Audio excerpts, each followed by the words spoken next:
थोडंसं जास्त झालं की मग दुखतं झालं असं, नाहीतर एकदम व्यवस्थित.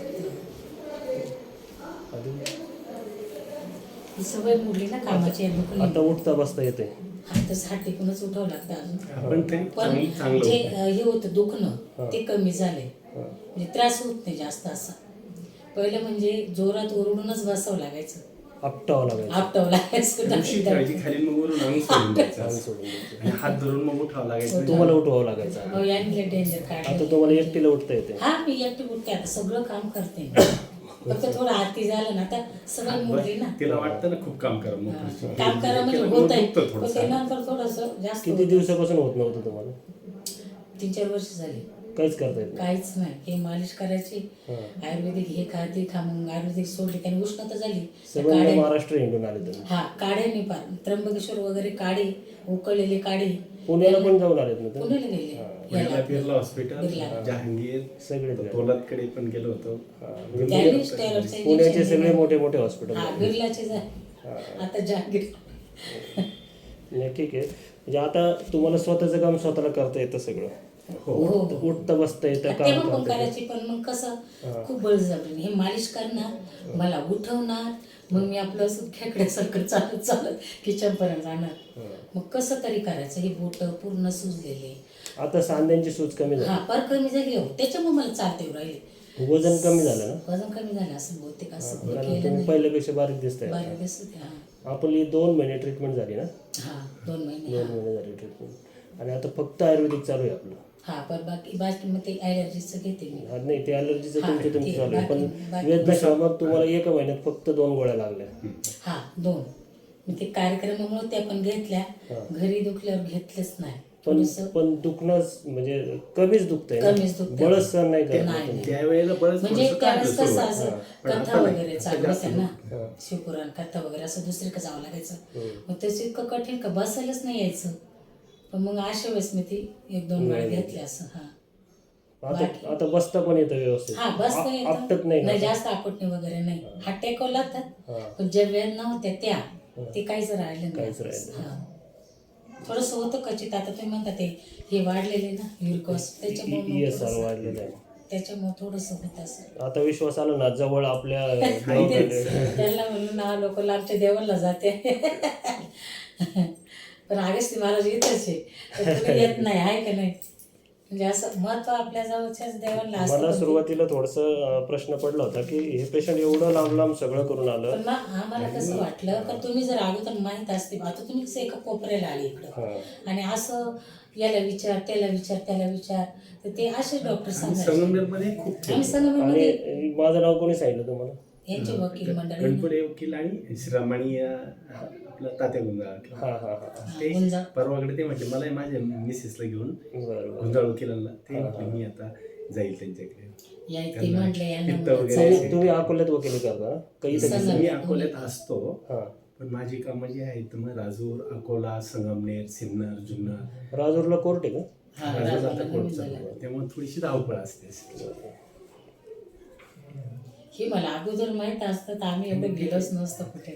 पण आता कसं साईड आलं ना इकडं, आणि एवढं कोणी येत नसतं. आता लोक कसे काय ॲलोपॅथीकडे जातात, इकडे तुमच्याकडे बरं वाटलं त्यांना आलीच नाही असं इकडं. मग इकडे ज्यांना माहिती का खरंच म्हणजे असं होतंय बा, त्यांचे अनुभव कोणीतरी सांगितलं असेल त्यांना, मग ते म्हणले दाखवा मॅडमला तिथंच. नाही, वकील लोक आहेत ना माझे हा, खूप मग पेशंट. यांना म्हणलं चला मग बरं जाऊन बघू आणि आपण. 4-6 वर्षामध्ये जी ॲलोपॅथीची ट्रीटमेंट, नाही, लई बोर झालं स्टेरॉइडच्या म्हणजे गोळ्या, त्यामुळे ते घेऊन पण काय नाही जे असं. उष्णता वाढलेली, त्याचं स्टेरॉइडचा परिणाम, आणि चेहऱ्यावरती सगळं, अंगावर सगळे डॉट्स, तेव्हा असं इम्प्रेशन झालं. आणि सगळे सांगायचे माझ्या अप्रोक्षितीला कोणी असं दुखत असलेलं हे कधीच बरं होत नाही, हे आयुष्यभर हे जात राहणार. नाही बा. जे आणि ते आणखीन मानसिक खचून गेलेलं एकदम. आणि मग खचून गेल्यानंतर स्वतःहून उभं राहायची हिंमतच होतच नाही. म्हणजे मी जेवढं काम घरी करत होते त्याच्यात थोडंही एवढं राहिलं नव्हतं. बरं. जे मी शेतीचं पण साहेब, आता शेती करायला लागलं का आता अजून जात नाही मी, वाट्यान दिली, पण एवढी पंप मारणे, बांधणे, वावर, सगळं टोमॅटो करायचं? पार सगळं सगळं म्हणजे करता येईल परत तुम्हाला? सकाळी उठल्यापासून तर मी संध्याकाळी 7 वाजेपर्यंत काम करायचे, एवढी एनर्जी मला असायची. बरं. 2 मुलं आणि हौस इतकी का 15-16 शेळ्या पाळलेल्या एवढ्या बरोबर एवढे माणसं सांभाळायची 15-20 ते शेळ्या पण मांजरं कुत्रे म्हणजे एवढा राडा होता. पण मी अकोल्याला आले 20 वर्षापूर्वी आणि सगळं स्टॉप झालं मुलांचं करिअर पुढच्या शिक्षणामुळं. मग काम बंद झालं आणि त्याने सगळं थोडंसं करता येईल तुम्हाला. मला अजून 2-3 महिने लागेल. हे राहू द्या ना. 2-3 महिने ठीक आहे, याचं एक्स्ट्रा ट्रीटमेंट एखादं घेऊच. महिने अजून पण घे. फार एखादं वर्षभर जरी आम्हाला आम्ही येऊ, नाही. अधूनमधून येत जाऊ. आणि आता आपल्याला ज्या 2 टाइम आयुर्वेदिक आहे त्या 1 टाइमवर घ्यायचे आहे. हां कमी कमी हा, करायचं. कमी करून मग स्टॉप करू आपण. हां आणि फक्त हे आधीचं शरीरात रक्तामध्ये असलेला दोष हा. किंवा मग गोळ्यामुळे झालेला परिणाम हा, तर यासाठी हे- ती एक बाटली संपली होती आमची. ते जे नाही, घेतली होती. उष्णतेसाठी आम्ही 2 घेतले. ती चांगली आहे ना ती बाटली. हा, चांगली, मस्त. खूप चांगली. हो. तर ती आता जाताना आम्ही 2 घेऊन तुम्ही जाऊ. त्याच्यानंतर 2 घेतल्या अकोल्यात तिथं. मिळाली का हा, आपल्याला? हा, मिळाली. मिळते मिळते. तर ती आता संपली होती, तर ती आठवणीनं आता घेऊन जाणार आहे. उष्णता चांगली कमी होते त्या हो. औषधात. हा खूप कमी होती उष्णता. पण मला खूप असं लाल व्हायचं एकदम असं सानपड वगैरे. दाखवलं. सानपड इतक्या गोळ्या पॉवरफुल. मला 2 महिने इतकं भारी वाटलं. पण मला त्यांनी रिपोर्ट काढायला सांगितले. काढले त्यांच्या तिथं. मला म्हणे हे शेवटपर्यंत मला गोळ्या घ्यावं लागल्या. बापरे त्या बंद केल्या. जे मला उष्णता आली फार भयान आजारी पडली. सनप डॉक्टरांची जी ट्रीटमेंट आहे ही आयुष्यात सगळ्यात वाईट ट्रीटमेंट अशी मिळाली की त्यानंतर मी सुद्धा घाबरलो. अकोल्याला मनकोळे डॉक्टर आता मित्र आहेत नाही माझे, बनवले त्याच्यानंतर डॉक्टर. चौधरीकडे गेलो ना. नंतर आम्ही ज्या ठरकडे जे नाशिकचे चौधरी येतात रोमॅटोइड आर्थरायटिससाठी ते पण त्यांनाही त्या दाखवलं. danger. त्यांनी नाशिकला बोलवलं. एक त्यांनी एक टेस्ट 10,000 हजार रुपये त्यांनी घेतले. ते पैसे भरू देऊ पण कमीत इतकं कमी उपाय. हे झालेलं होतं की आता आपलं पेशंट दुरुस्त होणारच नाही इथपर्यंत. तिला तर घाबरूनच सोडलेलं होतं. परंतु म्हणजे मी माझं त्यांच्या सगळं गोळ्या पाहत असं असताना गोळी मलाही घेतली. खूप टेन्शन वाढलं होतं की नाही, नाही. आता आपलं पेशंट लवकर रिकवर होण्याची शक्यता नाहीच. तुम्ही नाही, पहिल्या वेळेस त्यांची- आले त्यावेळेस असंच वातावरण होतं. ते थोडंसं हे चेहऱ्यावरचं थोडं कमी झालेलं होतं ना. आणि त्यात सूज मग होती जास्त सूज. पण सांधे खूप दुखायचे ना. मग म्हटलं आपल्याला स्टेरॉइडमुळे त्रास होतो ना, मग ॲलोपॅथी पूर्ण बंद मी करायचं. यांना मग आपल्याला म्हणायचे, आयुर्वेदिकच घ्यायचं. एवढे आणि डॉक्टर म्हणून मग परफेक्ट आपल्याला डॉक्टर फोन केला की म्हणजे आपल्याला परफेक्ट डॉक्टर कुणी भेटतच नाही. म्हणलं पैसे आपण खर्च करतोय पण डॉक्टरच भेटत नाही. तसं की प्रथम असं फोन म्हणजे. केला तेव्हा मी डायरेक्ट विचारलं ना की आपण कोणती प्रॅक्टिस करता. हो. तुम्ही सांगितलं की 80% आयुर्वेदिक आणि 20 म्हणजे नेसेसरी गरज आपल्याला असेल जोड तर त्यावेळेला. पाहिजे थोडस हे मी का विचारलं, खरं नाही विचारायला पाहिजे कारण मी प्रोफेशनल. तुम्ही पहिल्या वेळेस आले ना त्यावेळेस तुमची चर्चा झाली, अरे हे फक्त BMS आहे.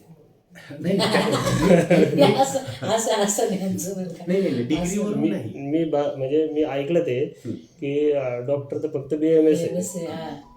म्हणजे माणूस कसा असतं त्याच्या डिग्रीवर नाही, त्याच्या अनुभवावरून त्याच्या शिक्षणावरून ते महत्व असतं. नुसतं वरती डिग्री पाहिजे मी तुम्ही काहीच नाही. प्रोफेशन मध्येच आहे. आता हे म्हणून किती फक्त डिग्रीवरून म्हणून नाही. हे चौधरी नाही पाहिले का तुम्ही.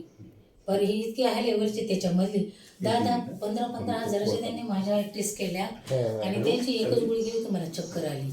एकदम जागर पडले मी. ती आजी आहे ना सरांनी लावलेला आता, तर त्या